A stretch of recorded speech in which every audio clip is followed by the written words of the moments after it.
የእግዚአብሔር ልጅ እንደሆነ ጌታ ኢየሱስ ክርስቶስ ነገሩን ባወሱባቸው ጊዜ ግን ወደ ክህደታቸው ተመልሰው የሚያሳድዷቸውና የሚገድሏቸው ሆኑ። አይሁድም ጌታችን ኢየሱስ ክርስቶስ አባቶቻቸውን፣ ወንድሞቻቸውን፣ ልጆቻቸውን፣ እህቶቻቸውን፣ ዘመዶቻቸውን ሁሉ ከሙታን ለይቶ እንዳስነሳ ካዱ። አስቀድመን እንደተናገርነው ንጹሐን አባቶች አብርሃም፣ ይስሐቅ፣ ያዕቆብን እንዳስነሳቸው ባዩ ጊዜ ቀድሞ አልካዱም ነበር። ከአብ ዘንድ እኔ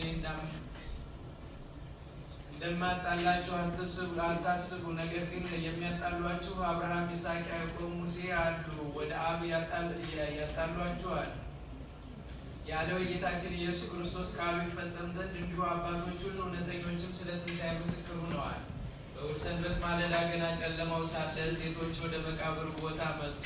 እንደ እስራኤል ልጆች ሕግ የጌታችን ኢየሱስ ክርስቶስ ሥጋውን ይቀብሩ ዘንድ ሽቱና ማዕጠንቶችን ከእሳቸው ጋር ይዘዋል። የመጡትም ሴቶች እመቤታችን ድንግል ማርያም፣ የቀለዮጳ ማርያም፣ ባውፍልያ እና ማርያም መግደላዊት፣ እነርሱ ጌታችን ኢየሱስ ክርስቶስን በገንዘባቸው ሲያገለግሉት የነበሩ ናቸው። ወደ መቃብሩም ከመድረሳቸው